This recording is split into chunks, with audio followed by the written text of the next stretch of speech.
Hello दोस्तों। Jharkhand previous year series में आपका स्वागत है। यानी झारखंड के जो भी question previous year question JSSC के द्वारा पूछे गए हैं वो सारे के सारे मैं आपके सामने लेकर आया हूँ, जो बहुत ही इंपॉर्टेंट है। दोस्तों आप देख कर लीजिए कि किस तरह क्वेश्चन जेएसएससी के द्वारा पिछले एग्जामों में पूछा गया है, उससे आप कंपेरिजन करके आप खुद परीक्षा की तैयारी कर सकते हैं। चलिए मैं बिना लेट किए आपको बताने की कोशिश करूंगा कौन से एग्जाम में पूछा गया क्वेश्चन और कैसा क्वेश्चन बताया गया। ये जनजाति से पूरी तरह जो है दोस्तों, इससे पहले मैं 3 वीडियो अपलोड कर चुका हूँ, प्लेलिस्ट में जाकर देख सकते हैं। वो जनजाति से संबंधित 2 हैं और खनिज संसाधन से संबंधित 1 वीडियो है। ये तीसरा वीडियो होगा जनजाति से संबंधित, और 2-3 वीडियो और बनेगा, आप देख सकते हैं। आज मैं 4 में जनजाति से संबंधित डील करूंगा, जिसमें से आपका पहला क्वेश्चन है भूमिज से। चलिए, भूमिज में पूछा गया कि झारखंड के किस जनजाति को श्राद्ध संस्कार को कमावत कहा जाता है। यानी भूमिज जनजाति के लोग श्राद्ध संस्कार करते हैं, यानी किसी व्यक्ति की मृत्यु हो जाती है तो दाह संस्कार किया जाता है, तो उस समय क्या बोला जाता है? कमावत बोला जाता है। तो एक कौन सा हो जाएगा? ऑप्शन नंबर ए, यानी भूमिज जनजाति के लोग कमावत बोलते हैं किसको? श्राद्ध संस्कार को, यानी दाह संस्कार को। याद रखिएगा, बहुत इंपॉर्टेंट है। अगला क्वेश्चन है महली जनजाति। यानी देखिए, भूमि जनजाति से एक क्वेश्चन पूछा गया है, आप याद रखिएगा। इससे अगला क्वेश्चन दूसरा पूछ सकता है, उसमें कोई डाउट नहीं है। अब यहाँ किस जनजाति के बांस को अपना फूल का केंद्र मानकर अर्थव्यवस्था का आधार चुना था? याद रखिएगा, यानी बांस से इन्होंने शिल्पी का और कारीगरी बहुत सारे सीख चुके हैं। कौन जनजाति है? तो महली जनजाति। याद रखिएगा, बांस से टोकरी बनाते हैं, चटाई बनाते हैं, दौरा बनाते हैं, दौरी बनाते हैं।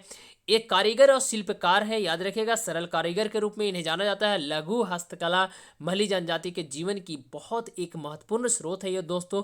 मौनी, टोकरी, चरंग, झापी, पौरी, बांसुरी, बंसी, ये सभी बनाने का कोशिश करते हैं। कौन? महली जनजातियाँ। याद रखिएगा, सरल कारीगर हैं, शिल्पकार हैं। याद रखिएगा, बांस से बहुत सारी चीज़ें बनाया करते हैं। कौन? महली जनजाति।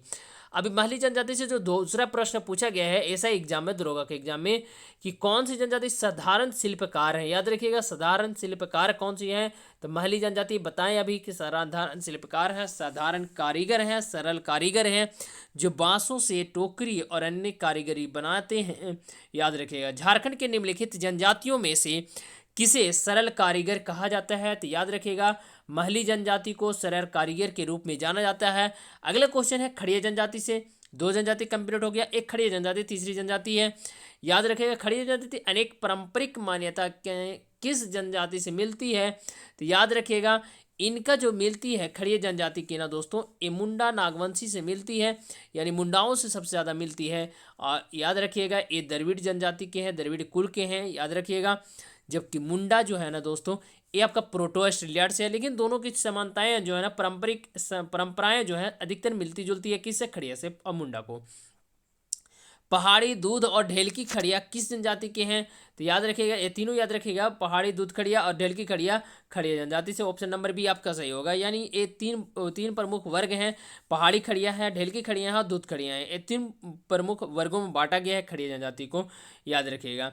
अगला क्वेश्चन है दोस्तों, झारखंड राज्य में स्त्री पुरुष अनुपात के मामले में किस जनजाति की महिलाएं पुरुष जनसंख्या से अधिक हैं? तो खड़िया जनजाति की महिलाओं जो है ना दोस्तों, पुरुष जनसंख्या से क्या है? अधिक है। इनका जो 1000 पुरुषों पर महिलाओं की संख्या जो है ना दोस्तों, 1003 है। यानी अभी भी खड़िया जनजाति में 3 महिलाएं या 3 स्त्री की जनसंख्या अधिक है पुरुषों की तुलना में।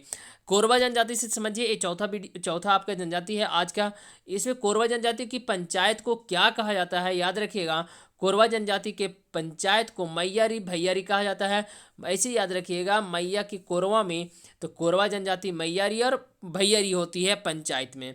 याद रखिएगा। अगला क्वेश्चन है, झारखंड के पलामू जिले में निम्नलिखित जनजातियों में से कौन सी पाई जाती है? तो याद रखिएगा, आपका हो जाएगा कोरबा जनजाति कहाँ पाई जाती है? पलामू जिला में। बहुत इंपॉर्टेंट हो जाएगा, याद रखिएगा। अगला क्वेश्चन है, निम्न में से कौन जनजाति आदिम जनजाति भी है? तो कोरबा जनजाति आदिम जनजाति। आदिम जनजाति की संख्या 8 है दोस्तों। अभी जो है ना दोस्तों, हमारे झारखंड में 33 जनजातियां हो चुकी है, जिसमें से आपका रजिस्टर्ड अगर पूछेगा, अभी एग्जाम में मेनली पूछता है, तो आप 32 ही मारिएगा, जिसमें से 8 क्या है? आदिम जनजाति हैं, जिसमें से माल पहाड़िया, असुर हो जाएगा, सौर्य पहाड़ी हो जाएगा, बिरहिया परहिया हो जाएगा, बिरहोर हो जाएगा, बिरजिया हो जाएगा, कोरवा हो जाएगा, सबर हो जाएगा। इस 8 जनजातियां जो हैं, इन्हें आदिम जनजाति की श्रेणी में रखा गया है। याद रखिएगा। अगला क्वेश्चन है, निम्न में से कौन सी जनजाति झारखंड सरकार द्वारा शिकारी संग्रहकर्ता के रूप में जाना जाता है? तो याद रखिएगा, कोरवा जनजाति को शिकारी संग्रहकर्ता के रूप में जाना जाता है। बहुत इंपॉर्टेंट है। जिस प्रकार महली जनजाति को और खड़िया जनजाति को, इन लोगों को स्पेशल नाम दिया गया, उसी प्रकार कोरवा जनजाति को भी क्या बोला गया? शिकारी संग्रहकर्ता बोला गया है। याद रखिएगा, बहुत इंपॉर्टेंट है। अगला क्वेश्चन, झारखंड के राज्य की सरकारी आधिकारिक वेबसाइट के अनुसार निम्नलिखित जनजातियों में कौन से हंटर गैदरर प्रकार की जनजाति के रूप में जाना जाता है? हंटर गैदरर माने कहने का मतलब, हंटर मीन्स होता है शिकार की संग्रहकर्ता करने वाली जनजाति है कोरवा। याद रखिएगा, बहुत इंपॉर्टेंट हो जाता है। अगला क्वेश्चन है, गोंड जनजाति। गोंड कौन सा कबीला जो है ना दोस्तों, संयुक्त परिवार या बंद टोली में कहलाता है? तो ये गोंड को बंद टोली या संयुक्त परिवार भी कहा जाता है। बहुत इंपॉर्टेंट है, यानी गोंड संयुक्त परिवार को ही बंद टोली कहते हैं। बहुत इंपॉर्टेंट है। झारखंड की उस जनजाति का नाम बताइए जो दूल्हा सभी वैवाहिक खर्चों का भुगतान करता है। तो गोंड जनजाति में दूल्हा जो है ना दोस्तों, सभी वैवाहिक कार्यों का क्या करता है? खर्च जो होता है ना, वो क्या करता है? पे करने का काम करते हैं लड़की वाले को। झारखंड में निम्नलिखित में से 5,000 से कम की छोटी आबादी है, कौन सी जनजाति के हैं? तो याद रखिएगा, यहाँ आप देख सकते हैं 4 जनजाति की दिया गया है। तो गोंड जनजाति जो है ना दोस्तों, वैसा नहीं है कि 5,000 दिया है, बट यहाँ क्वेश्चन गलत है, 5,000 देना नहीं चाहिए था। 5,000 दिया, ऐसा कोई जनजाति नहीं है जिसकी जनसंख्या 5,000 के आसपास है। चलिए, ये लास्ट क्वेश्चन भी था, बहुत इंपॉर्टेंट है। इस तरह की सीरीज मैं अभी जारी रखूंगा, जिसमें से तीसरा वीडियो है जनजाति के। अभी 3 वीडियो और अपलोड करूंगा, बहुत इंपॉर्टेंट है। सारे के सारे क्वेश्चन कहीं ना कहीं जेएसएससी के द्वारा पूछा गया है। Thank you, best of luck. अच्छे से तैयारी कीजिए, जेएसएससी इस बार पार कीजिए। और दोस्तों, जय हिंद, जय भारत।